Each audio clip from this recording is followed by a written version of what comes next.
Paham ya? Tetapi hinaan itu layak juga untuk direnungkan. Kali aja apa yang dikatakan orang itu memang untuk perbaikan diri kita. Kan kita bisa mengubah hinaan yang tadinya menjatuhkan menjadi hinaan yang membangun diri kita. Itu yang keren. Paham sampai sini? Oke. Rahasia yang kedua, kenapa para nabi, para rasul tidak jatuh dihina?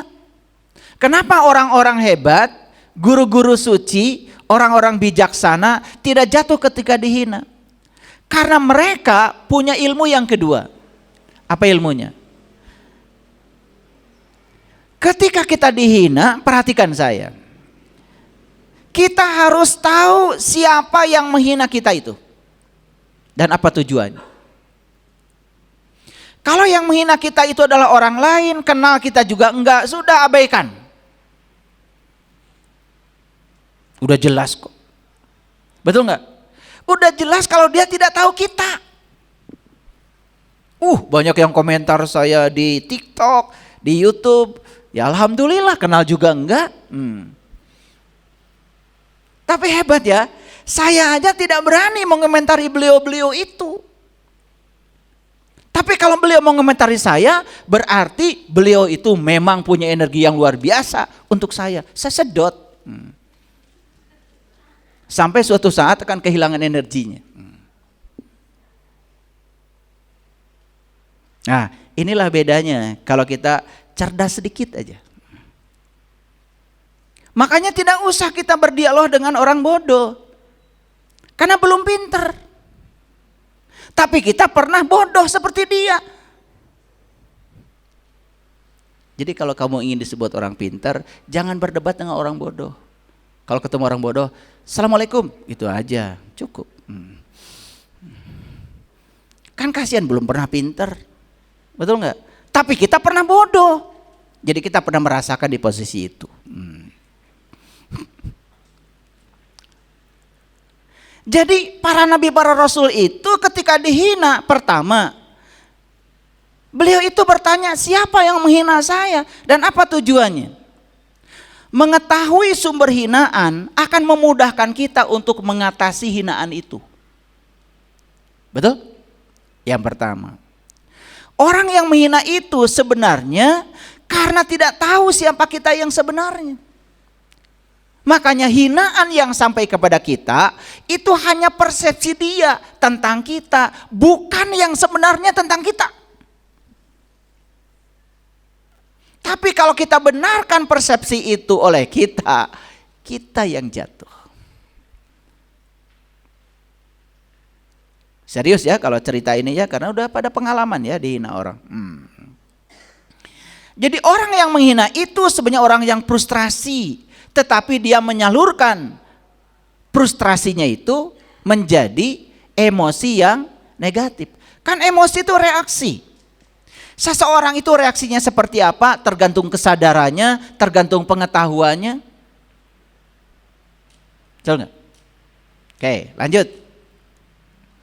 Tidak membalas hinaan, tidak membalas serangan verbal. Kan sekarang itu banyak orang yang menyerang.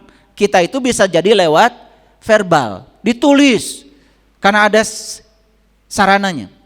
Ketika kita tidak membalas hinaan, ketika kita tidak membalas serangan verbal, kita sudah berhasil mematikan konflik. Tapi kalau kita membalas hinaan, membalas serangan verbal dari orang lain, apa yang terjadi? Sama saja sudah ada api, kita beli bensin baru. Lalu bensinnya digunakan untuk menambah api baru. Konflik tidak akan bisa dihindari lagi. Karena konflik itu salah dua-duanya. Makanya saya sering bilang, kalau kalian mau cekcok di rumah, sederhana. Jangan berjamaah. Itu aja. Sederhana. Antep we, cenah ngacablak sorangan. Betul nggak? Dan kayak capek, seep energinya. Coba lakukan itu. Ya, ini ilmu mahal ini. Paham ya? Oke. Jadi bagaimana cara kita mematikan konflik? Satu-satunya cara adalah jangan membalas. Itu. Tidak usah berargumen. Ada kata-kata bagus. Kepada orang yang menyayangi kita, tidak perlu menjelaskan. Kepada orang yang membenci kita, tidak perlu menjelaskan karena tidak akan percaya. Kebenciannya sudah menjadi penghalang. Jadi buat apa? Buang-buang energi. Makanya kata Quran, maafkan dan biarkan. Hati-hati ya. Memaafkan bukan berarti kita setuju pada yang mereka lakukan. Tetapi memaafkan itu adalah melepaskan keterikatan kita pada emosi kita sendiri. Itu. Coba, memaafkan itu sebetulnya bukan untuk orang lain. Memaafkan itu kita sedang melepaskan keterikatan kita pada emosi negatif kita sendiri. Karena memaafkan itu membuka jalan buat kita. Agak berat ya kuliah kita hari ini. Tapi pelan-pelan. Pelan-pelan. Ya. Ketika seseorang menghina, apalagi niatnya memprovokasi, mengintimidasi, menjatuhkan, tidak ada efek bagi kita kalau kitanya tetap tenang. Makanya untuk menguji seberapa tenang batin kita, kan perlu ujian dari luar. Ya. Dan saya kasih tahu, semua hinaan, persepsi orang tentang kita pasti berakar dari kebodohan dan ketidaktahuan tentang kita. Makanya kita pun jangan menghina orang. Apalagi orang yang kita rendahkan itu kita tidak tahu. Kan sekarang ini banyak sekali ada kejadian, kalian ikut komentar. Bikin grup baru hanya untuk mengomentari kejadian itu. Buat apa?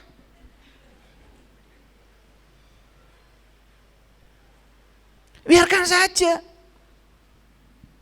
Apalagi kalian ikut menghujat, menilai. Kalau sudah menilai itu jadi benar salah, baik buruk, senang tidak senang. Yang rugi kalian sendiri. Itu mengotori jiwa kita.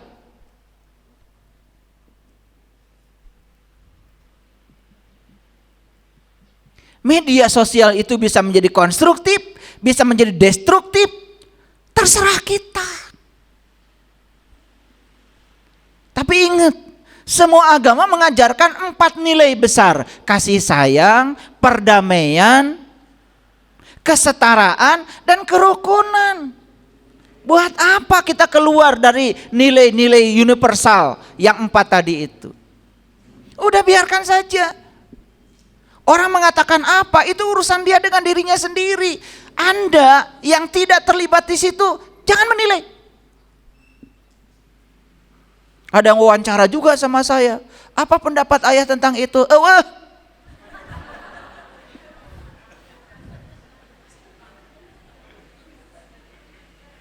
Kariweh-riweh, saya ngerti juga enggak. Betul enggak? Dan saya tidak bisa menilai orang hanya dari satu kejadian kecil. Tidak bisa. Makanya semua hinaan dan persepsi yang dilontarkan oleh orang, baik kepada kita atau kita yang melakukan pada orang lain, akarnya cuma satu, kebodohan dan ketidaktahuan. Paham? Jadi jangan bodoh lah pokoknya. Selanjutnya, saya katakan tadi, bahkan hinaan itu mungkin layak untuk direnungkan. Siapa tahu di hinaan itu ada kebenaran tentang kita. Betul enggak? Kan jadi pelajaran yang konstruktif toh buat kita. Itulah rahasia yang kedua, kenapa para nabi, para rasul dihina, dihujat, tidak jatuh. Kecuali kita menghinakan diri kita sendiri. Itu enggak usah dijatuhkan orang, jatuh sendiri. Paham ya? Ini ngaji cerdas. Yang ketiga rahasianya. Kenapa para nabi, para rasul dan orang-orang bijak, bahkan saya punya banyak guru dalam proses perjalanan spiritual saya. Guru-guru saya juga sama. Diperlakukan seperti itu. Bahkan bukan oleh orang di luar. oleh murid-muridnya sendiri. Tapi saya melihat yang luar biasa dari orang-orang yang kuat itu. Karena mereka tahu bahwa hinaan, hambatan, penghalang dari orang-orang yang melawan perjalanan kita, itu adalah sarana belajar untuk pertumbuhan diri. Mereka malah menjadikan itu sebagai pupuk yang bisa menyuburkan proses pertumbuhan dirinya. Malah orang-orang yang di tingkatan ini sudah bisa berterima kasih pada orang-orang yang merendahkannya. Udah gitu nggak kalian ngaji?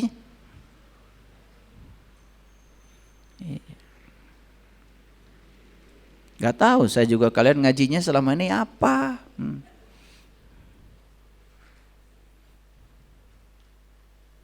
Kayaknya kesibukan membaca deh.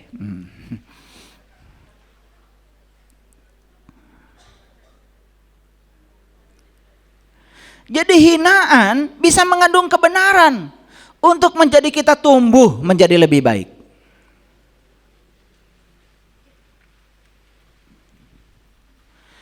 Kita perlu merenungkan ucapan dari hinaan itu untuk perubahan positif kita. Gak ada yang salah kan? Sekali lagi, hinaan bukan ancaman. Tetapi syaratnya itu, makanya kita harus menemukan siapa jati diri kita yang sebenarnya. Inilah kenapa saya berulang kali mengatakan, sepanjang kalian tidak kenal siapa jati diri kalian sendiri, sepanjang itu pula kalian akan ewuh pakeuh. Kita ini ibarat sedang mengarungi kapal dan ada layarnya. Apakah kita bisa mengendalikan angin? Apakah kita bisa mengendalikan angin? Gak bisa. Angin bukan urusan kita. Tetapi kita bisa menyesuaikan layar kita supaya tidak menentang arah angin. Itu. Orang yang cerdas tidak melawan arah angin. Tapi orang yang cerdas hanya menyesuaikan layar kapalnya supaya tidak berlawanan dengan arah angin dan dia bisa jalan selamat. Ini soal keselamatan pribadi kita. Ya. Jadi sekali lagi, hinaan bukan ancaman bila kita sudah menemukan diri sejati kita. Aduh, ini pelajaran pentingnya. Makanya kenapa Nabi Muhammad mengatakan man arafa nafsahu faqad arafa rabbahu. Siapa yang kenal dirinya, maka dia akan kenal Tuhannya. Wa ahsin kama ahsanallahu ilaika. Bertindaklah kamu sebagaimana Allah bertindak. Lihat Allah. Allah enggak baperan. Allah tidak tersinggungan. Allah dibilang pelit karena doamu tidak dikabul, anteng aja Allah, enggak masalah. Kamu mau menyembah Allah, tidak menyembah Allah, Allah juga tidak pusing. Karena dia maha segalanya, sudah tidak terganggu. Sedangkan diri sejati kita itu adalah rohku, bagian dari dirinya. Makanya kalau kita kenal siapa jati diri kita, kita bisa menyerap sifat-sifat dia. Itu kerennya. Dan saya bisa berbicara seperti ini karena dari pengalaman. Makanya kunci utama untuk kebahagiaan hidup kita adalah kenali jati dirimu. Siapa dirimu itu? Kalau orang sudah kenal jati dirinya, tidak mungkin jatuh ketika dihina, dan yang luar biasa, tidak mungkin dia menghina. Karena prinsip kesetaraan sudah ada dalam dirinya. Orang yang suka menghujat orang lain, menghina orang lain, merendahkan orang lain, bahkan menggunakan baju agama untuk itu, saya kira harus belajar agama lagi.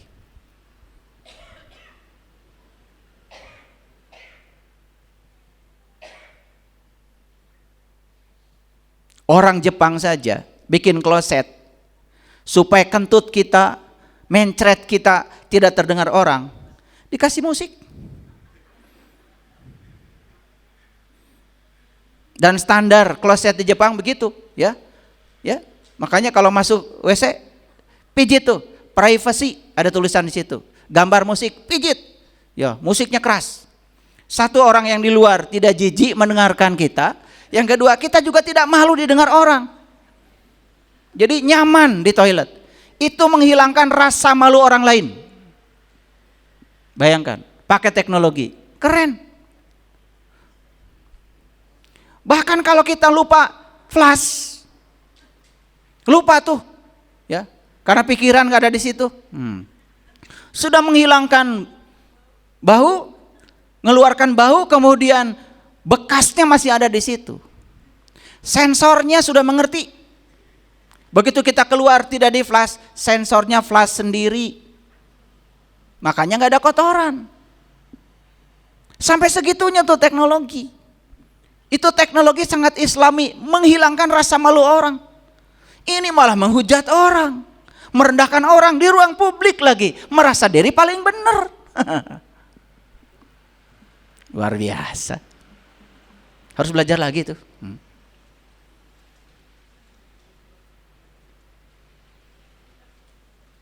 Ulangi ya, saya kasih tahu. Semua persepsi orang terhadap kita, apalagi hinaan dia, dasarnya cuma dua. Satu, kebodohan, yang kedua adalah ketidaktahuan. Karena kalau pintar mah nggak mungkin begitu. Ya, oke.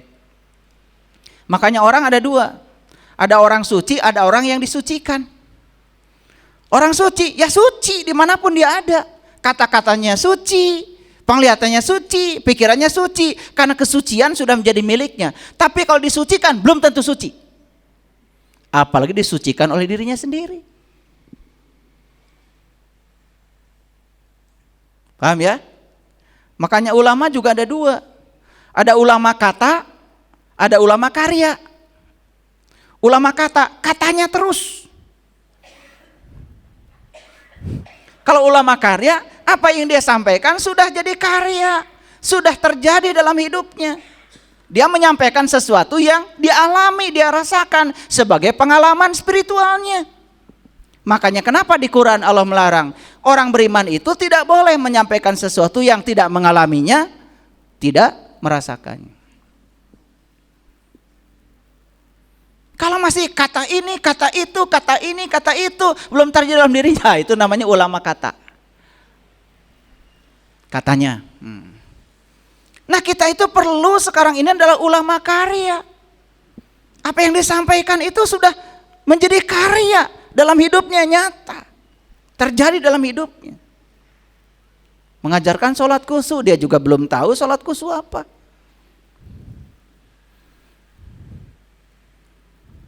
Sholat khusyuk itu sholat mengingat Allah.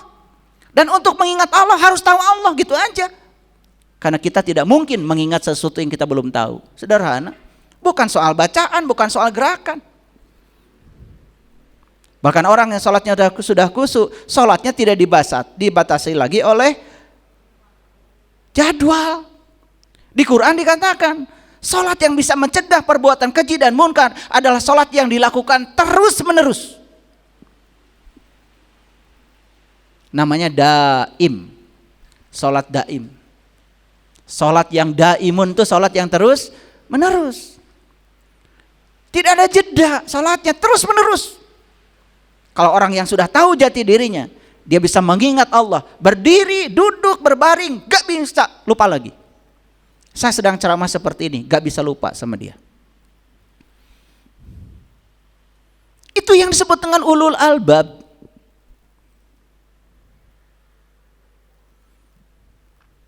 Makanya ilmu itu kan hurufnya ada 3, ada ain, ada lam, ada mim.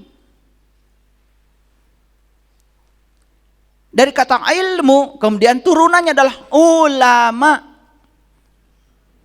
Ulama juga tiga huruf. Luar biasa. Huruf pertama ain, dari kata iliyin. Iliyin itu alam tinggi. Namanya ulama itu bukan sekedar ahli ilmu, tetapi yang wawasan keilmuannya luas sehingga dia bisa memandang dari tempat yang tinggi. Iliyin. Yang kedua lam. Lam itu dari kata latifun. Latif, lembut. Lihat di Quran. Kalau dulu itu Quran itu ya, ada tulisan di dalamnya itu wal yatalatop, besar sekali. Betul nggak? Saya pernah tanya sama ayah saya, itu kenapa ditulis besar? Itu jantungnya Al-Quran katanya. Saya tanya, kalau jantungnya di situ berarti paru-parunya sebelah mana, Pak? Bingung bapak saya. Ternyata saya baru tahu wal yatalatov itu artinya dan hendaklah kamu berlaku lemah lembut. Lemah lembut itu artinya penuh kasih sayang. Sudah tidak ada kemarahan. Sudah bisa menerima semua orang apa adanya. Bersedia menerima pengetahuan baru dari siapapun. Bahkan orang-orang bijak, jika kebenaran itu datang dari musuh sekalipun, dia terima dan dengarkan. Itu sudah latifun. Ya. Jadi kemana-mana ceramah saya ya. Udah balik lagi sini. Jadi jangan takut mendengarkan kebenaran, sekalipun kebenaran itu datang dari orang yang disebut musuh oleh kita. Nih, saya kasih tahu. Kalau ada orang yang menghina kita, dia mengatakan kamu itu malas. Udah jangan dimarahin dulu. Ya, renungi dulu. Jangan-jangan benar. Betul nggak? Iya. Jangan marah dulu. Jangan-jangan benar. Ada orang yang bilang, kamu ini kafir. Jangan marah dulu. Renungi. Kafir dari kata kafir. Kafir itu tertutup. Renungi dulu kata-kata itu. Oh, benar. Saya tertutup, kalau dinasihatin orang gak bisa terima. Ada orang cerita pengetahuan baru, selalu menyalahkan. Oh, sifat kafir itu masih milik saya. Kan gitu, kan bagus. Betul nggak? Ya. Kamu luar biasa menghina saya. Saya sudah iman sejak dari kecil. Disuruh iman sama bapak saya, disuruh ngaku iman sama bapak saya, dibalangin kafir udah gede gini. Itu karena kita terikat pada harga diri. Coba baca di Quran itu. Wa minan nasi may yaqulu amana billah wa bil yaumil akhir wa ma hum bimumin. Banyak orang yang mengaku beriman kepada Allah dan hari akhir. Padahal mereka itu bukan orang-orang yang beriman, cuma ngaku doang. Yukhadi'una Allah walladzina amanu wa ma yakhda'una illa anfusahum wa ma yash'urun.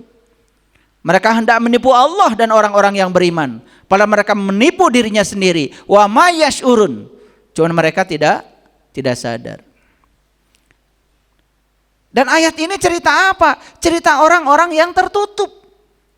Innal ladzina kafaru sawaun alaihim a andartahum am lam tumdirhum la yu'minun.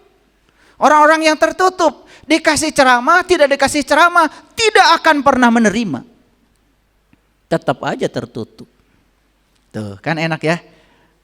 Jadi oleh karena itu maka tidak semua hinaan ya harus ditolak ya, harus diabaikan. Kalau hinaan itu malah justru dipandang sebagai cara Allah berbicara kepada kita lewat mulut mereka untuk mengangkat derajat kita. Udah renungkan. Ya. Kecuali kalau mancung dibilang pesek ya, boleh marah, boleh. Mancung gini, dibilang pesek.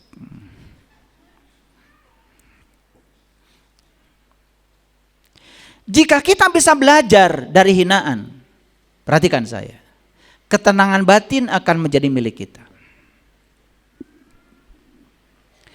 Ilmu yang keempat, ilmunya para nabi, para rasul. Kenapa mereka tidak jatuh ketika dihina? Karena mereka sudah mampu mengendalikan persepsi dia terhadap hinaan. Jadi sudah mampu mengendalikan persepsi terhadap hinaan. Ini harus dikendalikan.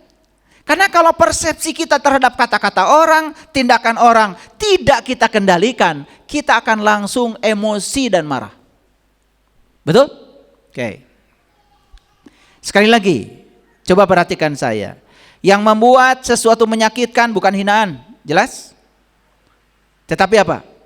Penilaian negatif terhadap kata-kata itu. Dan yang beri nilai itu adalah kita. 2. Kata-kata hinaan tidak memiliki kekuatan apapun itu, kecuali kalau diberi makna oleh kita. Setuju ya? Makanya persepsi kita harus dikendalikan. Yang ketiga, setuju nggak? Kalau hinaan itu hanya opini pribadi. Itu kan pendapat pribadi orang yang menghina. Betul nggak? Dan tidak ada kaitannya dengan kita. Dan menjadi ada kaitan kalau ditanggapi. Setuju? Ulangi ya. Kata-kata negatif yang dilontarkan orang kepada kita itu hanya opini pribadi dan tidak ada kaitannya dengan kita kecuali kalau kita tanggapi. Dan ketika ditanggapi itu yang menyakitkan. Nah, ini belajar mengendalikan persepsi. Yang keempat, emosi negatif kita bukan akibat kata-kata hinaan. Emosi negatif kita semata-mata karena penilaian kita terhadap kata-kata itu. Oke. Makanya inilah pentingnya kita mempertahankan nilai diri. Kita pentingnya mempertahankan prinsip diri. Kita pentingnya mempertahankan karakter diri. Itu harus kita pegang. Dan kalau kita bisa bertahan di situ, kita tidak akan mudah terkena validasi orang lain. Nih saya kasih tahu ya, suka gampang kena validasi orang lain kan? Validasi itu gini, kita sering berubah dengan apa kata orang tentang kita. Nah kita mengizinkan validasi orang lain untuk kita. Kenapa? Kita tidak punya prinsip. Keren banget. Mahal ini kajian mahal. Ini kajian kesadaran ya, kajian kesadaran ya. Mengendalikan persepsi terhadap hinaan akan menjaga ketenangan batin dan kedamaian batin kita. Kalau kita sudah bisa mengendalikan persepsi kita, ya. Oke. Selanjutnya yang kelima. Kenapa para nabi, para rasul tidak jatuh ketika dihina? Karena mereka mampu melepaskan dendam demi kedamaian batinnya. Nah, kenapa kalian tidak bisa menerima orang yang menghina kita? Karena apa? Di sini masih ada dendam. Yuk sekarang kita perhatikan. Dendam itu apa? Ini saya kasih tahu. Dendam itu adalah keterikatan kita terhadap peristiwa masa lalu. Dan itu diulang terus menerus di pikiran kita saat ini. Nih saya kasih tahu. Mohon maaf ya. Pernah nggak ada orang yang menghina kita? Oke. Kejadiannya kapan? Kan namanya pernah itu berarti sudah lewat kan? Oke. Apa yang sudah lewat itu diikat oleh pikiran kita. Kata-katanya disimpan rapi. Kata-kata yang busuk itu disimpan rapi di ingatan kita, bahkan masuk di alam bawah sadar kita. Dan itu terus disetel oleh pikiran kita. Diulang. Itu yang kemudian menimbulkan dendam. Jadi siapa sesungguhnya pencipta dendam itu? Ya dirimu sendiri. Karena punya keterikatan pada masa lalu, dan apa yang diikat itu diulang-ulang, di setel tiap hari di pikiran kita, dibicarakan, diberi energi. Itu yang membuat dendamnya tidak bisa hilang. Ingat ya, dendam tidak bisa mengubah masa lalu, setuju? Apakah yang sudah terjadi bisa diubah dengan dendam? Nggak bisa. Malah justru dendam itu menambah penderitaan di masa kini. Makanya orang yang dendaman pasti sesak napas. Pasti mah. Pasti. Coba periksa itu di kantongnya. Pasti ya bawa obat mah.